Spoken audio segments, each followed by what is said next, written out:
உங்கள் favourite TV ஷோக்களை இனி miss பண்ண தேவையில்லை. ZEE5 இல் முற்றிலும் இலவசமாக காணுங்கள், இங்கேயும் எப்பொழுதும். நீங்க என்ன இந்த பக்கம்? சார், நான் வந்ததை மகாலட்சுமி மேடத்துக்கிட்ட சொல்லிடாதீங்க. நேற்று ராத்திரி குடுகுடுப்பக்காரன் வந்தான்.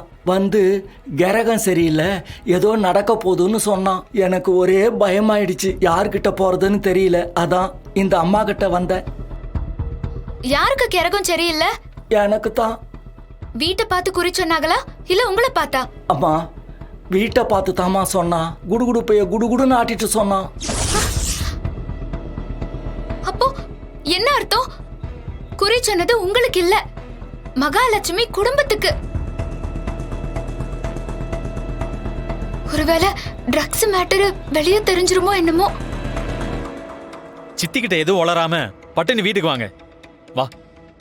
சீதாம்மா, உங்க அக்கா மதுமிதா அம்மா நல்லா இருக்காங்களா? நல்லாதான் இருக்கா.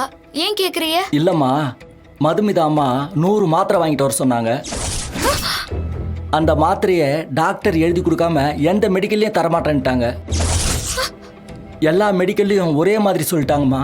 அப்புறம் வெறுங்கையை வீசிட்டு போனா நல்லா இருக்காதுன்னு சொல்லிட்டு என் ஃப்ரெண்டு ஒருத்தனை கூப்பிட்டு அவனுக்கு குவார்டர் வாங்கி கொடுத்து அந்த மாத்திரையை வாங்கி கொடுத்தம்மா. ஆமாம்மா, அது என்ன மாத்திரமா? 100 மாத்திரையா? ஆமாம்மா. ஐயோ, மெடிக்கல்ல என்ன சொன்னாங்க? சொல்லி வச்ச மாதிரி டாக்டர் சீட் இல்லாம தரமாட்டேன்னு சொல்லிட்டாங்க. ஏதாவது ஒன்று ஆனா நாங்க உள்ள போக முடியுமான்னு கண்டிஷனா சொல்லிட்டாங்க. ஐயோ, என்ன மாத்திரையா இருக்கும்? மதுமிதா மேடம் கிட்ட கேட்டா சொல்ல போறாங்க. அம்மா, நான் இங்க வந்ததை யார்கிட்டயும் சொல்லிடாதீங்கம்மா. வரம்மா.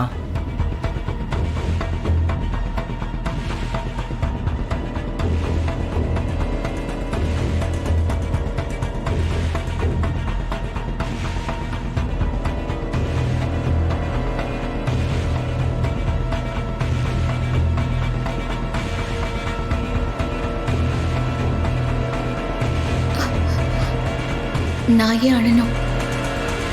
இனிமே நான் அழமாட்டேன்.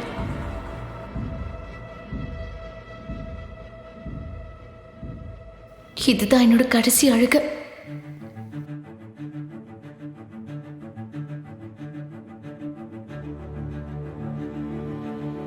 ஏய் சீதா, என்ன ஆச்சு? பாஸ், செக்யூரிட்டி அண்ணன் மது அக்கா 100 மாத்திரை வாங்கி கேட்டதாவும் எந்த மெடிக்கல்லையும் டாக்டர் சீட்டு இல்லாம கொடுக்க முடியாதுன்னு சொன்னதாவும், ஏதாவது சிக்கலானா நாங்க மாட்டிப்போன்னு சொன்னதாவும் சொன்னாங்க. அப்படி அது என்ன மாத்திரையா இருக்கும் பாஸ்? பாஸ், எனக்கு ரொம்ப பயமா இருக்கு பாஸ். ஒருவேளை ஸ்லீப்பிங் டோஸா இருக்குமோ? அப்படின்னா? ஆம், தூக்க மாத்திரை. ZEE5 ஆப்பை டவுன்லோட் செய்து அனைத்து எபிசோடுகளையும் இலவசமாக பாருங்க.